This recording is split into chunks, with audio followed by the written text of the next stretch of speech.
All right, get ready because today we are going to take a deep dive into a mystery that's both spooky and fascinating. Ooh, spooky. I love spooky. Yeah, so we're going to be taking a look at the Wikipedia entry for the Hexham Heads. Okay. And these weren't just some, random archaeological finds. They were linked to some really strange events. Oh, Think moving objects, shadowy figures. even werewolves. Whoa, werewolves. Werewolves. You ready to get a little creeped out? I was born creeped out. Let's do it. I love that energy. Oh. Okay, so let's start from the beginning. Okay, so what's so interesting about this case is how it all begins.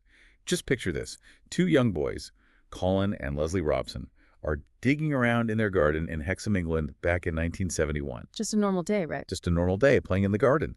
And they unearthed these small stone heads. Mm. And as you might have guessed, things took a turn for the strange. So it's like they dug up more than just some rocks. Yeah. What happened? So the Robson family started experiencing some really bizarre events. Imagine you're just sitting in your living room, right? Yeah. And suddenly one of these stone heads moves on its own. What? Not only that, but objects were reportedly flying across rooms like something was throwing them. Oh, wow. It got so unsettling that even their neighbors, the Dodds, they started reporting strange occurrences too.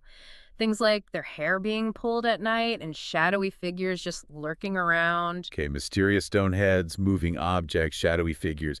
It's giving me goosebumps already. Right. So who stepped in to try and make sense of this? Well, that's where Anne Ross enters the picture. She was an expert in Celtic artifacts, Okay.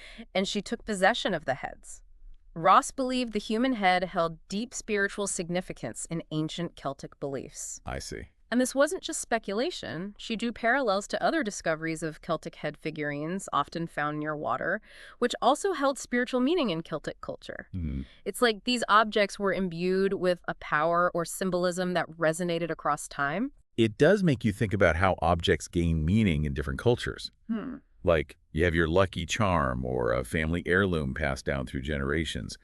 These things may seem ordinary, but they hold stories and maybe even a little bit of magic for the people who cherish them. Exactly. And in this case, the heads weren't necessarily causing the paranormal activity. Maybe they were acting as a kind of channel or bridge. So, like a conduit. Yeah, like a conduit. But this Anne Ross, she believed in the power of these things. Right. Do you think that played a role in what she experienced? I don't know. What did she experience? Well, after she took the heads into her own home, things escalated. She claimed to see a wolfman figure, felt a cold presence, and even had a door suddenly burst open for no apparent reason. Whoa, a wolfman. Now that's taking it to another level. Right. And keep in mind, Nellie Dodd, the neighbor, she also described seeing a half-man, half-goat creature. Wow. It does make you wonder if the heads were somehow attracting or amplifying these, let's just call them beings for now. Sure. Could there be any connection to that legend of the Hexham wolf? The creature said to terrorize livestock back in the early 1900s. It's certainly a possibility, and this weaving together of local folklore with real-life events, it just adds another layer of intrigue to the story. Right. But just when you think it can't get any weirder, someone comes forward claiming they made the heads. What? Yeah. A man named Desmond Craigie said he created them years earlier as a gift for his daughter. And he even tried to recreate them to prove his point. Hold on. So we've got these paranormal events, expert opinions, and now someone claims to have made these supposedly ancient artifacts. Did his replicas match up? Because if they fooled an expert, wouldn't that be the end of the mystery? Well, his attempts were interesting, but not quite convincing enough to close the case. To add to the mystery, Professor Dearman from the University of Newcastle analyzed the heads and concluded they were molded, not carved. Yeah. Which you typically expect from ancient artifacts. Right. This raised even more questions about their true origins. Okay, so before we get into that analysis, let me just recap for our listener. Okay. We have a story with paranormal activity, possible ancient Celtic beliefs, a potential werewolf connection, a mysterious creator, and now scientific analysis that just deepens the mystery. And if that wasn't enough, the story takes another turn. The heads were entrusted to another man, and they both disappeared without a trace. What? Seriously? Yeah, The heads just vanished. So the mystery remains unsolved to this day. absolutely. It's a case full of twists and turns, leaving us with more questions than answers. Were the Hexham Heads truly ancient artifacts with a connection to another realm? Were they modern creations that somehow became a focus for supernatural energy? Or could there be another explanation entirely? This is mind-boggling. It's like a puzzle with missing pieces. What stands out to you so far? The paranormal activity, the Wow. Celtic connection, or the fact that someone came forward claiming to have made the heads? It's hard to choose, but what I find most compelling is how this story makes you think about what we choose to believe. Your Wow. belief is a powerful force. It shapes how we see things, interpret information, and even what we do. And with a story like this, where the lines between fact and fiction get blurry, well, our beliefs can really take the wheel. Yeah, it's like if you're already prone to believing in the paranormal, then those heads are practically glowing with supernatural energy in your mind, right? Yeah, exactly. But what about the skeptics out there? What would make them interested in a story like this? Well, even if you don't buy into the supernatural stuff, there's still a captivating mystery at play. Hmm. You know, the unexplained has a way of drawing us in. It challenges our understanding of how things work and reminds us that there are still things we just don't know. And that's fascinating to a lot of people, regardless of their beliefs. True. It's like that itch, you get to solve a puzzle or figure out a riddle. Right. But let's go back to those reports of paranormal activity for a second. Okay. Is there any chance those events were real? Or could there be a simpler explanation? That's the big question, isn't it? We have to remember that human perception can be a bit tricky. People are easily influenced, especially when they're already expecting something unusual to happen. Right. Think about it this way. Let's say you hear a story about a haunted house. Suddenly, every creaky floorboard or rustle of leaves outside the window becomes a ghost. Right. Right. It changes how you experience things. So are you suggesting that the Robsons and their neighbors might have gotten caught up in a kind of mass hysteria? It's a possibility. Once the idea of the heads being haunted took hold, it's easy to see how everyday events could be misinterpreted as something spooky. Okay, that makes sense. Yeah. But what about Anne Ross? She was an expert in her field. Surely she wouldn't be so easily swayed. Well, even experts have their biases. Yeah. Remember, Anne Ross was steeped in Celtic lore and firmly believed in the spiritual significance of these objects. Right. That belief could have influenced how she saw her own experiences. It's like looking through tinted glasses. Yeah. Everything you see takes on that same color. So she might have been seeing what she expected to see rather than what was actually happening. Exactly. But even if we set aside the supernatural elements for a moment, we're still left with a pretty puzzling situation. We don't know for sure who made the heads or why. Right, we've got Desmond Craigie claiming he made the heads. Uh, And while that's interesting, his replicas didn't quite match the originals. right. And then there's Professor Dearman's analysis suggesting the heads were molded rather than carved. Can you break that down for us? Sure. What does it mean that the heads were molded? Why is that significant? So molding involves shaping a material using a pre-existing form. Okay, Think of it like making a clay pot using a mold. I see. It's a different technique than carving, where you're taking a solid piece of material and removing parts to create a shape. Yeah.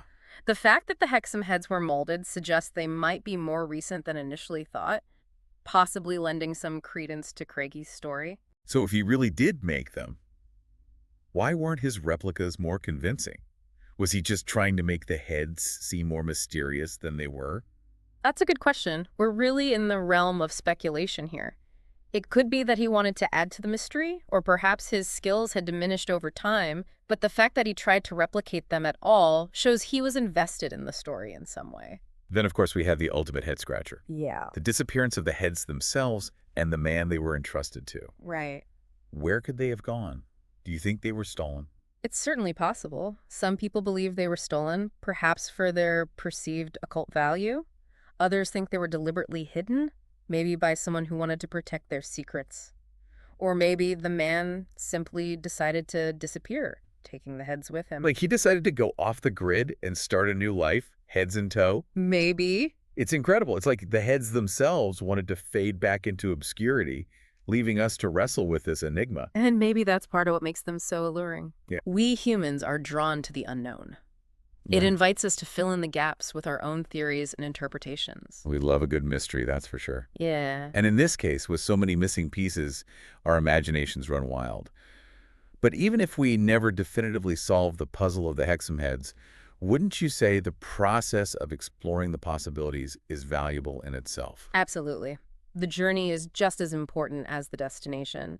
And in this case, our journey has taken us through Celtic mythology, paranormal investigations, the psychology of belief, even a little bit of local folklore. Yeah, It's been a whirlwind for sure. it has. It really makes you think about all the seemingly ordinary objects we encounter every day. Like, what if they had a secret history or some kind of hidden power? Exactly. Each one has a history, a story to tell. Think about it. You might have a coffee mug on your desk right now that seems mundane. But if it suddenly started moving across the table, wouldn't you question everything? Oh, yeah, that would definitely make me spill my coffee. Okay, but getting back to the Hexham Heads, if we strip away all the paranormal aspects, we're still left with these captivating questions. Were they genuine artifacts or a clever hoax? And if they were real, what secrets did they hold? Hmm. That's the beauty of a good mystery. It keeps us searching, keeps us curious. And whether it's the Hexham Heads, ancient civilizations, or even unsolved crimes, I think it's that pursuit of knowledge that drives us.